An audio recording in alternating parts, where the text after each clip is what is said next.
Mailbag Monday, Malcolm Brogdon questions, a creative use for the TPE. And is there an ulterior motive to Boston's moves to get Kevin Durant? It's all right now on the Locked On Celtics podcast. Be ever ready. Recognize the city of champs. Boston, baby, we do what you can't. Locked on number 18, Tatum and Brown, J-team, step back. We gon' wet that and slay teams. Of course, the Celtics, who else could it be? Screaming like KG with the Larry O.B. Karalis above average, assessing the team status. Best daily pod, no cap, salary matching. Clutch like Bird the DJ, keep John on replay. Prime time, dapping up the truth on the sideline. Raining J's, how it started, raising banners, how we finished. Locked on Celtics pod, home of the winners. B. Hey there, welcome back to the Locked On Celtics podcast. Thank you for making this show part of your daily routine. Special Independence Day edition fireworks. Now, these are your fireworks right here on the Locked On Celtics podcast. Hope you enjoy the show. Listening on a day off if you're in the United States, whatever you're doing, if you're having people over for a barbecue or something like that, pop the show on, enjoy the show. Put it on, watch the show on YouTube, put it on the TV for people to kind of listen to in the background and watch. For those of you outside of the United States, it's Monday. So happy Monday to you. You're watching, you're listening on your way to work, whatever it is. I do appreciate you doing so. I'm John Karalis. I cover the Celtics for Boston Sports Journal. I've written a book called The Boston Celtics All-Time All-Stars, and I was one of the media voters for the Celtics 75th Anniversary Team Today show. Brought to you by BetOnline. BetOnline has you covered this season with more props, odds, and lines than ever before. BetOnline is where the game starts. Diving into the mailbag, trying to do regular mailbag Mondays to kick off the week. Lots of questions coming in after the Celtics made their moves. So let's just dive right in. Nathan, now that Brogdon is a Celtic, who starts? How do the rotations work? This feels like Smart will play some non-point guard minutes, which isn't great.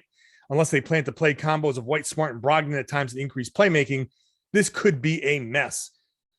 This is an ulterior kind of thought process to the Celtics trade. If you listen to the bonus podcast that we did over the weekend, me and Tom Westerholm, we both really think this trade is going to be good for the Celtics.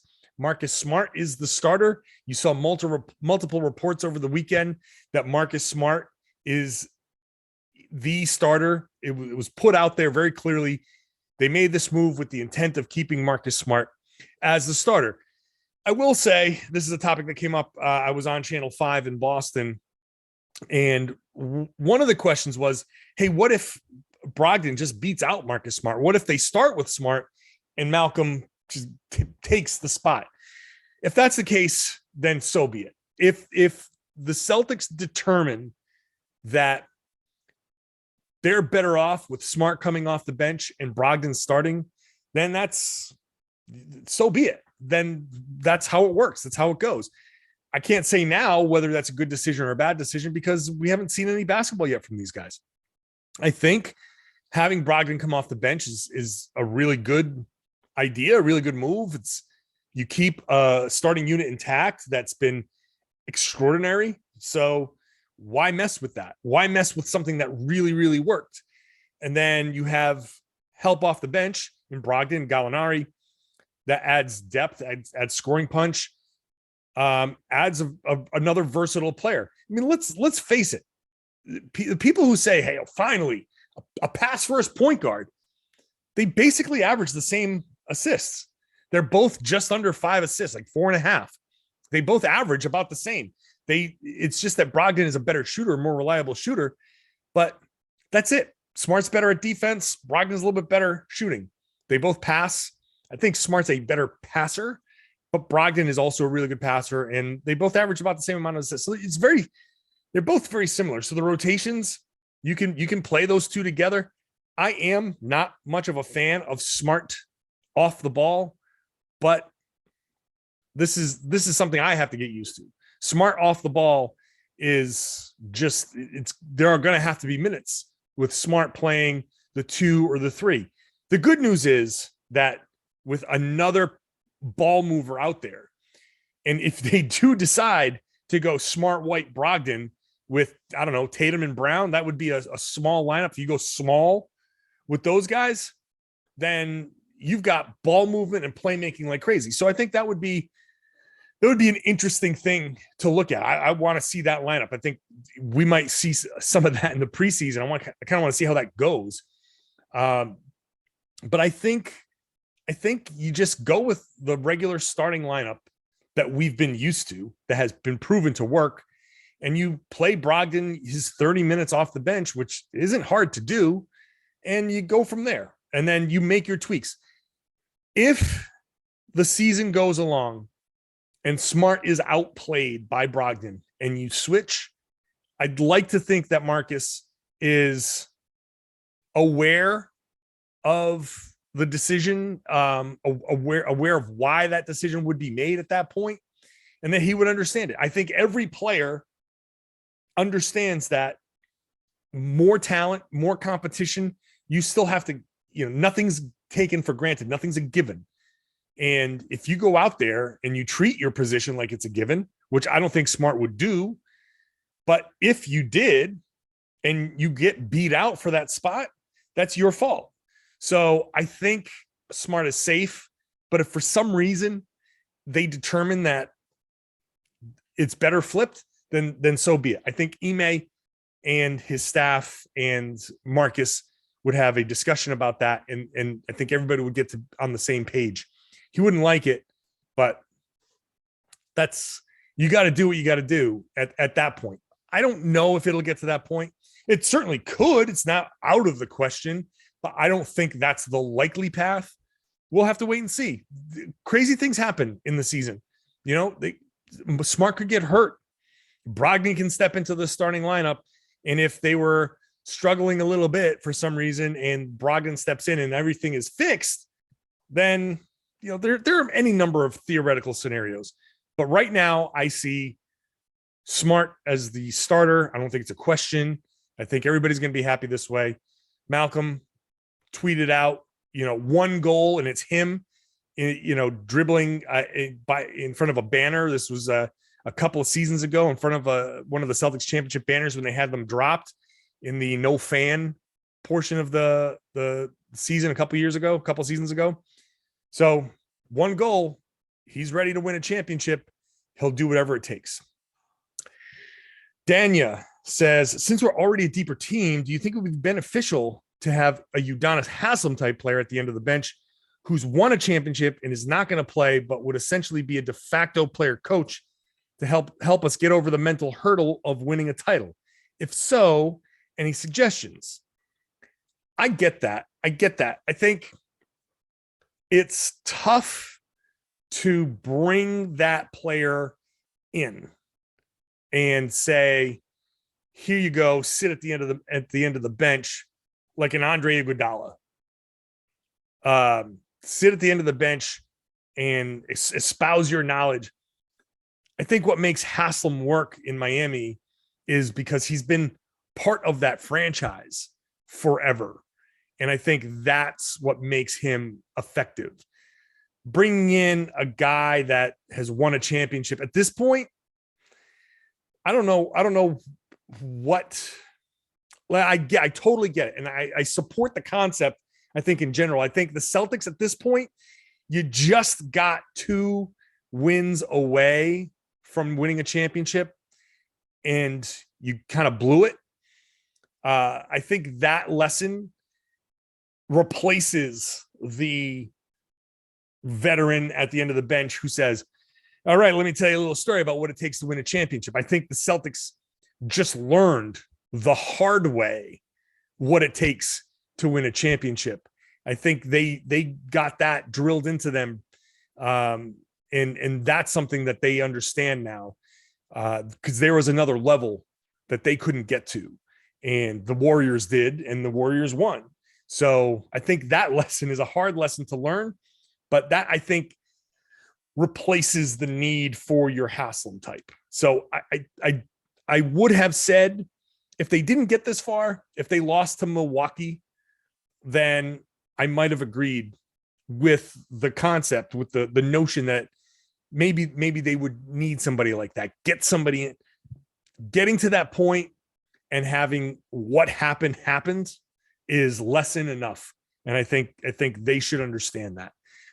So we'll just leave that there. Going to come back. Question about the TPE and a creative use, a way to use it creatively. I actually might have an idea for the Celtics. We'll get to that after I talk about BetOnline, your number one source for all your betting needs, sports information.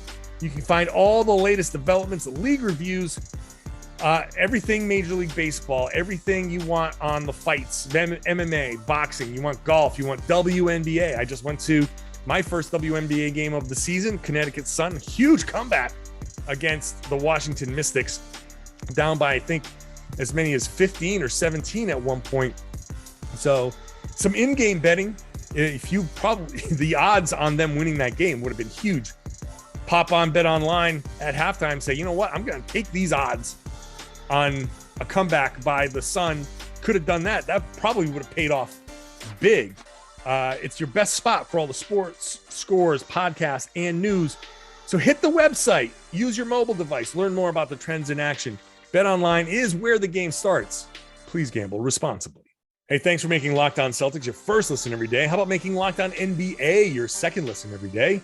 I host it on Wednesdays, so you want to have my league-wide insight? Come on over to Locked On NBA. Wednesdays, it's me and Jake Madison, but listen every day, Monday through Friday. Rotating hosts. It's a great look at the NBA league as a whole. Make it your second listen after Locked On Celtics. Find it wherever you found Locked On Celtics. It's on YouTube as well. Get back into the mailbag. TPE questions, starting with Scott. Hey, John, what do you think about using the TPE to grab one of Rashawn Holmes or Mason Plumlee if they are made available? Look, for me, I'm all about keep adding. So any one of these guys, the Celtics have a need for a third big. They just signed Luke Cornett. They gave him a 2-year deal. Don't know the specifics. It's probably some non-guarantee in there somewhere. Probably a minimum deal. And Luke Cornett as a third big is fine. He's fine. 10 minutes off the bench to spell one of Horford or Rob. That's fine. It's not a big deal. But if they really wanted to go all out, you find somebody with that $17 million TPE. And I don't know who it might be, but I think if the Celtics were able to use that to shore up the center position, then great.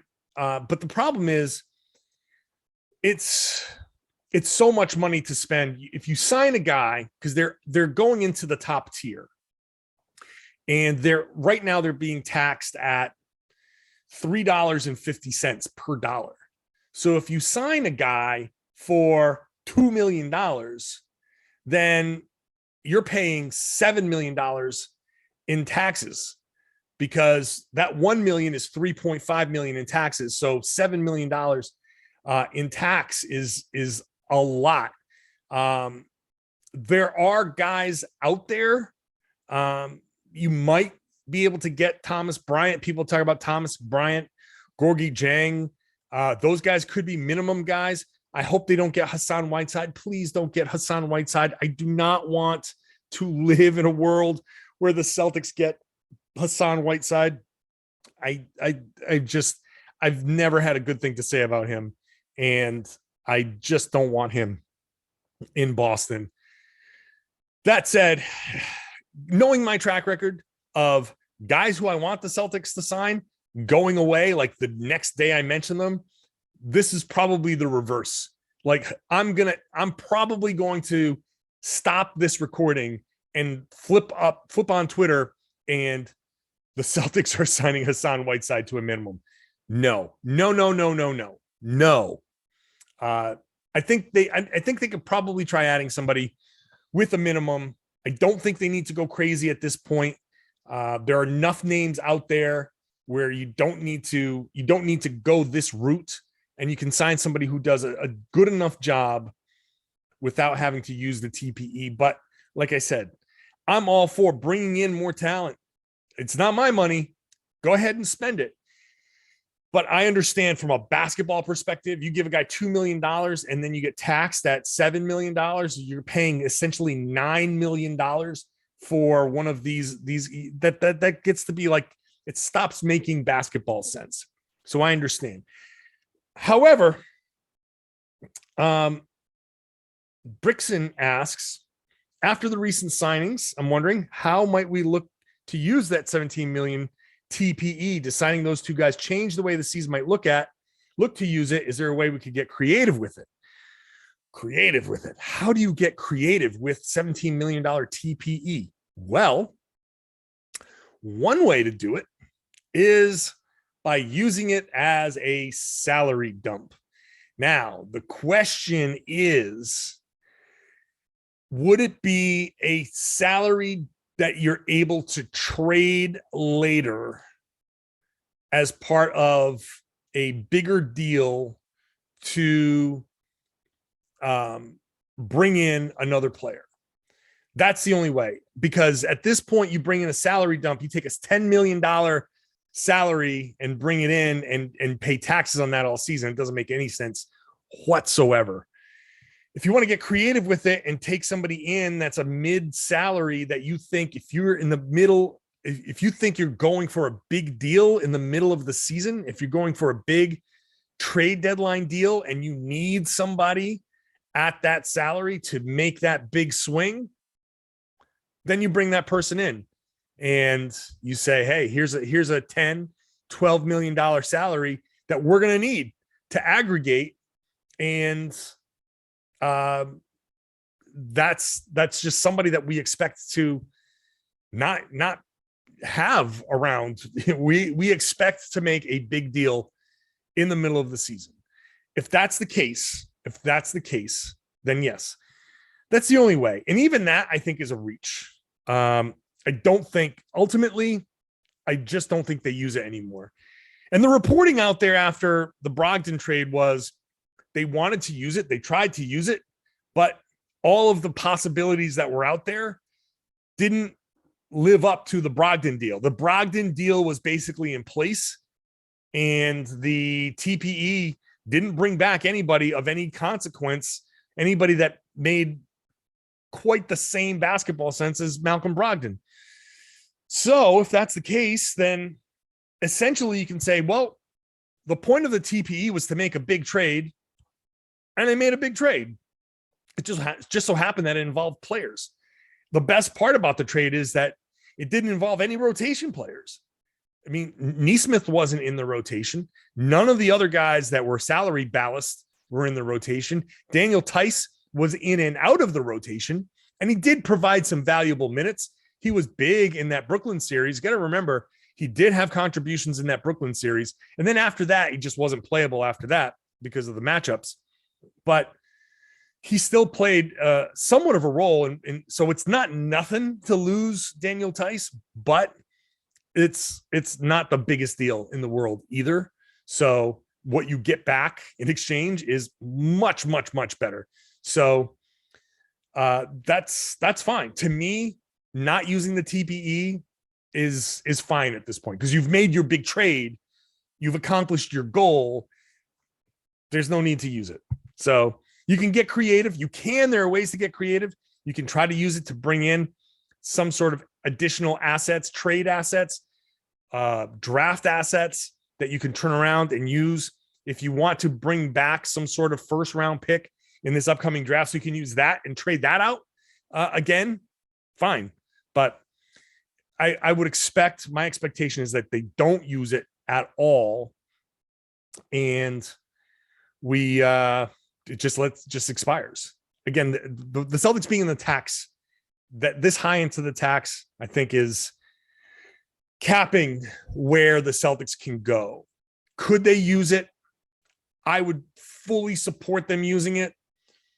But this is where the difference between the Celtics and the Warriors and other tax-paying teams, the Clippers, that's where you really, really get into the difference. Because the Clippers don't own their building, but they're building their own building. And Ballmer is richer than God. The Warriors do own their own building, and that helps them print money. The Celtics are in a much, much different position. And this is, it's understandable to me. It's understandable.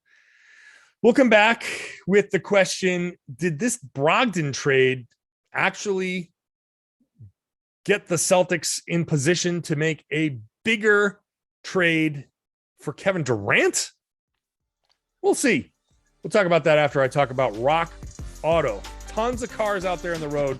Just take a quick drive. You'll see all sorts of makes and models. It's impossible for one of these chain stores in the strip malls to have everything all of these cars need. Just not possible. They don't have the shelf space.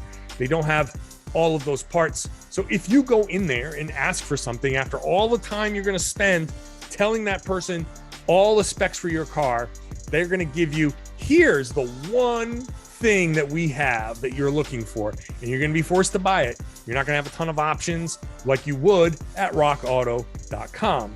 Don't waste your time telling that person at the desk all of that stuff. Enter that information into your own computer at your own leisure. And then when you get to their very easy to navigate catalog, you're going to see everything, all the different parts that are available. Same part, different price points, fits your budget, fits what you're looking for, and reliably low prices. You're going to save a lot of money buying from rockauto.com. No matter how complicated, no matter how simple. You need something for the engine?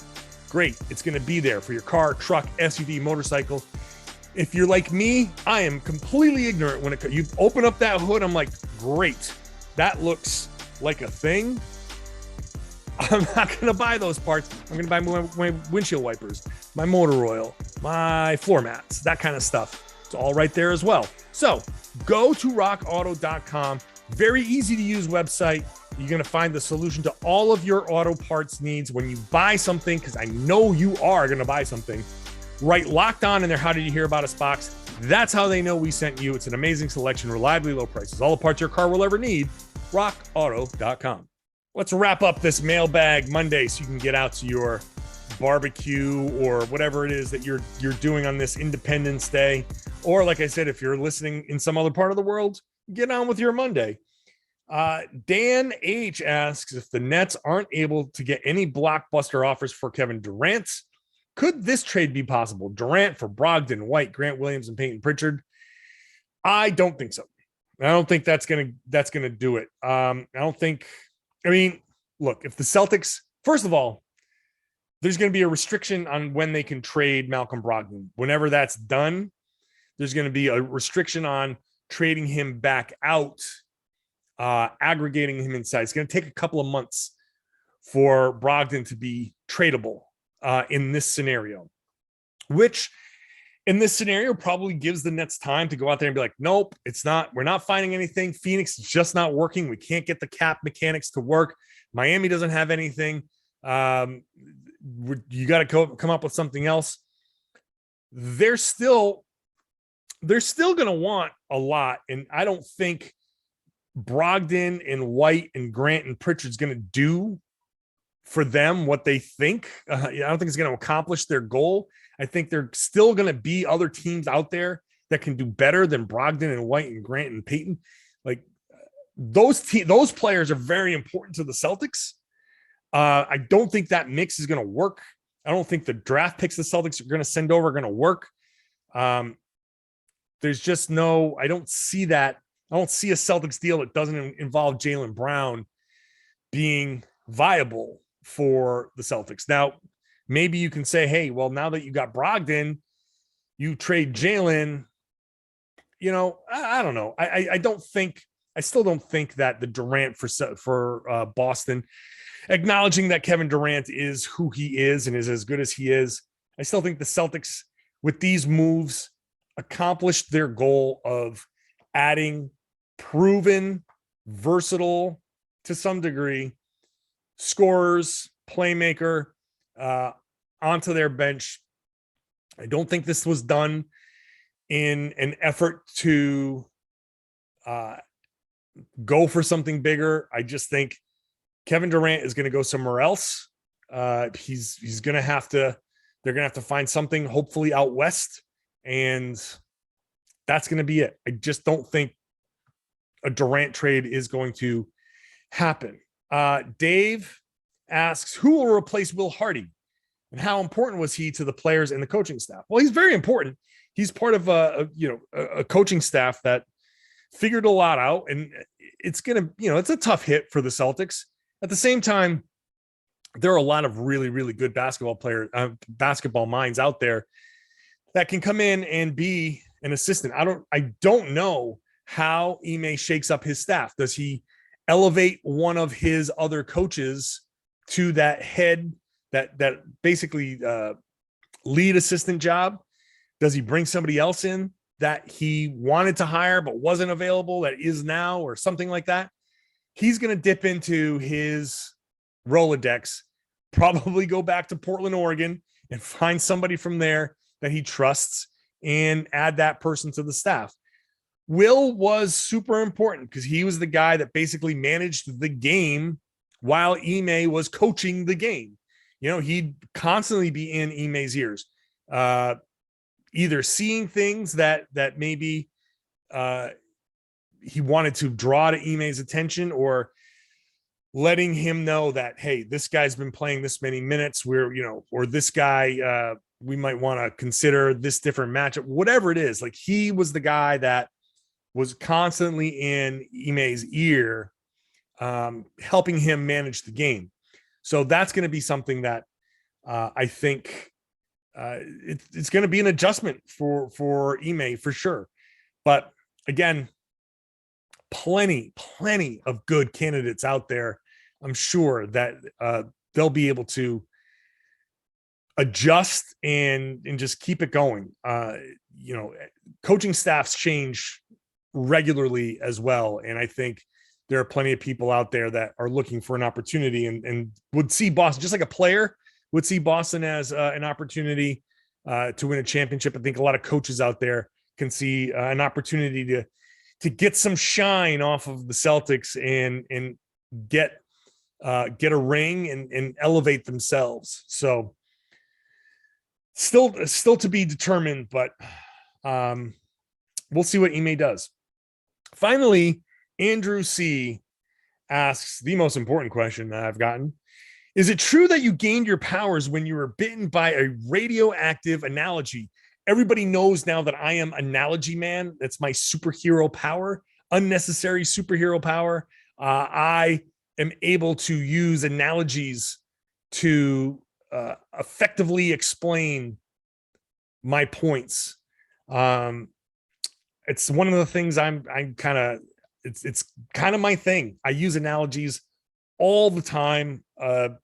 Some might say I overuse analogies, but I like to make them because it helps me explain. I think it helps me explain some of the more difficult things. And it just puts it in more relatable terms. So how did I become Analogy Man? Well, the truth is, I come from the planet Campari. The citizens of the planet Campari are called comparisons. There was a nasty war between the two political parties there, the Metaphor Party and the Simile Party, and the world was just torn apart.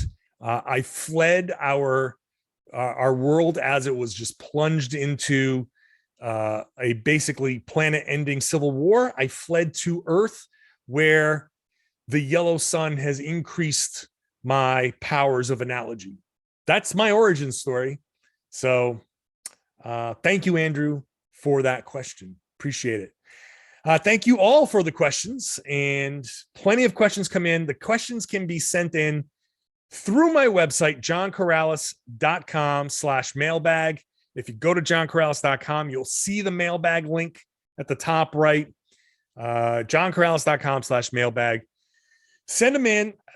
Now, the problem is that I get so many questions that I could probably do a mailbag episode all the time, like 2, 3, 4 days a week. Obviously, I can't get to that. I can try to sprinkle them in, but I can't get to them all. So I do apologize. Sometimes I try to answer questions that are kind of similar and hopefully everybody gets their answer. I really do apologize.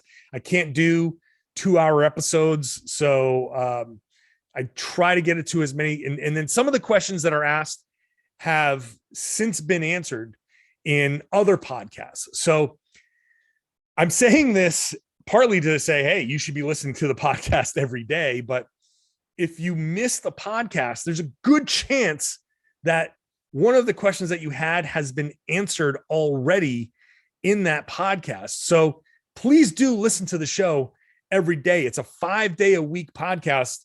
And so there's lots of information out there. I know it's not easy to listen to the show every day, but when you miss something, there's a good chance you missed exactly what you're trying to figure out. So subscribe wherever you get your podcasts. If you're not subscribed, this is an easy way. It goes right to your device. However you use Spotify, you use an app, you will do it on Apple or Google or whatever. It's all there. It's everywhere podcasts exist. And the show is on YouTube. You can watch the show on YouTube. So you want to see my smiling face? Hello. You can do that as well. I do appreciate you all doing that. Thank you. If you're subscribing on YouTube, make sure you hit that thumbs up button. It really helps. Comment, just say hi, just say go Celtics. The comments help. Everything that helps the algorithm on YouTube helps the show. So I really like that. And what also helps is sharing the podcast. If you can tell your friends, tell your family, tell everybody they should be listening to and watching the Locked On Celtics podcast, it's right here on the Locked On Podcast Network.